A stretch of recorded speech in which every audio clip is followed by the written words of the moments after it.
چھوٹی بہن سے بہت پیار کرتا تھا۔ چھوٹی بہن تھی بھی بہت خوبصورت۔ میرا شک کرنا تو نہیں بنتا تھا، لیکن بہن بھائی کی حرکتیں عجیب سی ہو گئی تھیں۔ جیسے اسکول سے چھوٹی بہن آتی تو سوتیلا بھائی اس کے آگے پیچھے پھرتا رہتا۔ ایک دن میرے کانوں میں بھائی کی آواز پڑی، جو کمرے میں بیٹھا چھوٹی بہن کو کہہ رہا تھا کہ تمہیں پنک رنگ بہت پسند ہے۔ لیکن میں حیران تھی کہ چھوٹی بہن نے تو آج کا سوٹ پہنا ہوا تھا، پھر وہ پنک رنگ کی بات کر رہا تھا۔ رات ہوئی تو میں باتھ روم گئی اور دیکھ کر پریشان ہو گئی جب میری نظر زمین پر پڑی جہاں چھوٹی بہن نے اپنی پنک۔ میری 12 سالہ چھوٹی بہن کو میرا بھائی بہت پیار کرتا اور کہتا کہ اسے تو میں پڑھا لکھا کر ڈاکٹر بناؤں گا، جبکہ مجھے یہ سب دیکھ کر بہت ڈر لگتا کیونکہ میرا بھائی اس کا سوتیلا بھائی تھا۔ پتہ نہیں کیوں میں ہر وقت اپنے بھائی کو شک کی نگاہوں سے دیکھتی رہتی۔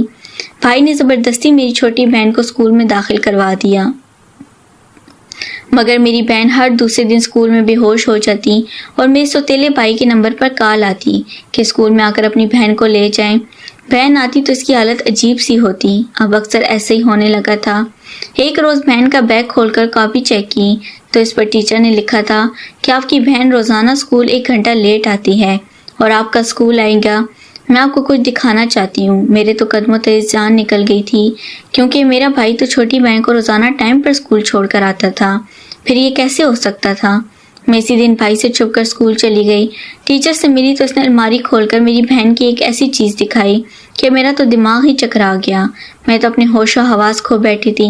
پھر بولی کہ آپ کی بہن تو روزانہ۔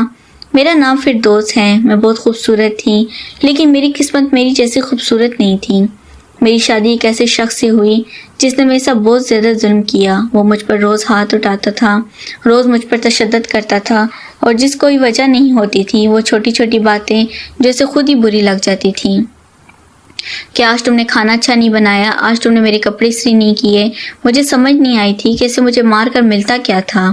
میری شادی جب ہوئی تھی مجھے یہ سمجھایا گیا تھا، بیٹا اب تم جس گھر میں جا رہی ہو اس گھر سے تمہاری لاش ہی نکلنی چاہیے۔ اس لیے میں نے کسی کو بھی نہیں بتایا کہ میرے ساتھ وہاں پر کیا ہوتا ہے۔ میں سمجھتی تھی کہ یہ سب کچھ نارمل ہے، لیکن میری پہلی شادی تھی، مجھے پتہ نہیں تھا۔ لیکن یہ سب کچھ بالکل نارمل بھی نہیں تھا۔ جس طرح میرا شوہر مجھے مارتا تھا ایسے کوئی بھی اپنی بیوی کو نہیں مارتا ہے۔ وہ مجھے ایسے مارتا کہ جیسے پولیس والا ہے اور میں کوئی مجرم ہوں جسے وہ جرم اگلوانا چاہتا ہے۔ میں چپ چاپ مار کھاتی رہتی۔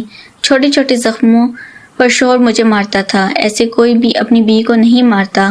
مجھے ساتھ لے جانا چاہتا تھا۔ میرے شوہر نے کہا اگر یہ واپس گئی تو میں اسے طلاق دے دوں گا۔ میرے بھائی نے کہا کہ تو طلاق بھیج دے، پھر اس کے بعد میں تجھے ٹھیک کروں گا۔ میرے شوہر نے طیش میں آ کر مجھے طلاق دے دی اور اس کے بعد میرے بھائی نے اس پر کیس کروا دیا کہ اس نے ہماری بہن پر تشدد کیا۔ پھر میرے بھائی نے بھی میری دوبارہ شادی کرنا چاہی، لیکن میں نے دوبارہ شادی کرنے سے انکار کر دیا کیونکہ میں اپنی چھوٹی بہن کا خیال رکھنا چاہتی تھی۔ کیونکہ میرے والدین کا انتقال ہو چکا تھا، سب حیران تھے۔ میرا سوتیلا بھائی پہلے سے ہی شادی شدہ تھا، لیکن اس کے کوئی بچے نہیں تھے۔ ہمارا سوتیلا بھائی ہم پر بہت مہربان تھا۔ میرا شوہر مجھے بہت مارتا، لیکن اس کے بعد میرے سوتیلے بھائی نے میرا بہت خیال رکھا۔ بس کبھی تھوڑی بہت ڈانٹ پڑ جاتی یا غصہ کر دیتا تو مجھے اتنا برا نہیں لگتا تھا، لیکن میرے شوہر کو تو مجھے مارنے کے لیے بہانہ چاہیے ہوتا تھا۔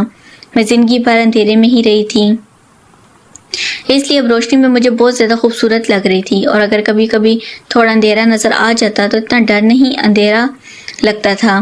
زندگی اسی طرح گزرنے لگی۔ جب شوہر سے طلاق ہوئی تو میری بہن 6 سال کی تھی اور آج مجھے اپنے سوتیلے بھائی کے ساتھ رہتے ہوئے 6 سال ہو گئے ہیں۔ میری بہن 12 سال کی ہو گئی تھی اور میری طرح وہ بہت ہی خوبصورت تھی۔ جب میں نے اسے 5 جماعت تک پڑھا لیا تو اس کے بعد اسے بڑے اسکول میں داخل کروانا تھا۔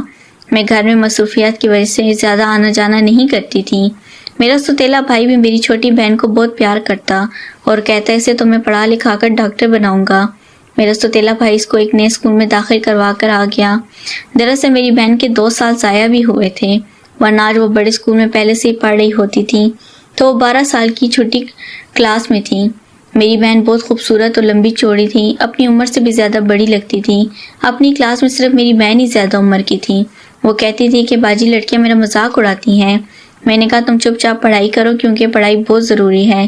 لیکن ایک بات بڑی عجیب تھی، جب سے میری بہن نے نئے اسکول میں جانا شروع کیا تھا وہ ہر دوسرے دن بے ہوش ہو جاتی تھی۔ جب پہلی بار مجھے اسکول سے کال آئی تو میں بہت پریشان ہو گئی۔ فوراً اپنے سوتیلے بھائی کو بھیجا کہ جائے بہن کو لے آئے، وہ بے ہوش ہو گئی ہے۔ میں بہت زیادہ پریشان تھی، اچانک میری بہن کو کیا ہو گیا؟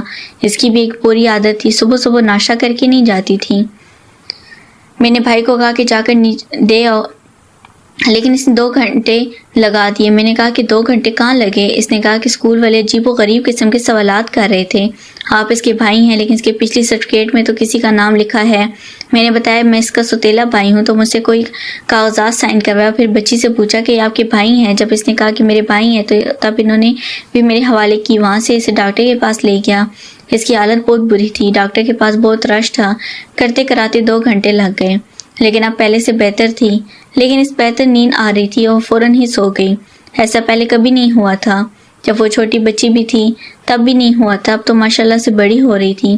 اصلی پریشانی میری تب شروع ہوئی جب اگلے ہفتے بھی یہی ہوا، دوبارہ سے میرے بھائی سے ڈاکٹر کے پاس لے گئے۔ اس دفعہ بھی میرا بھائی سے لینے کے لیے گیا۔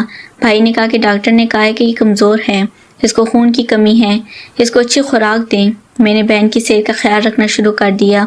پیسوں کا مسئلہ نہیں تھا، اللہ کا شکر تھا کہ ہمیں کسی سے مانگنا نہیں پڑتا تھا، اپنے گھر میں اچھا بھلا کھانا پینا تھا۔ بہن کی خوراک کا خیال رکھنا شروع کر دیا، اسے کوئی کام بھی نہیں کرواتی تھی۔ اسکول والوں کو بھی کہہ دیا کہ اس کو کام کم دیا کریں۔ میں زیادہ پڑھی لکھی نہیں تھی، مگر تھوڑی بہت اردو پڑھ لیتی تھی، اس لیے بھائی سے کہا کہ اس کے اسکول کی ڈائری پر میری طرف سے پیغام لکھ دے، اس کو کام کم دیا کرے، اس کی طبیعت آج کل بڑی خراب رہتی ہے۔ اس نے بھی کاپی پر لکھ دیا۔ میری چھوٹی بہن بھی اب چپ چاپ رہتی تھی، کوئی بات نہیں کرتی تھی، بہت پریشان رہتی تھی۔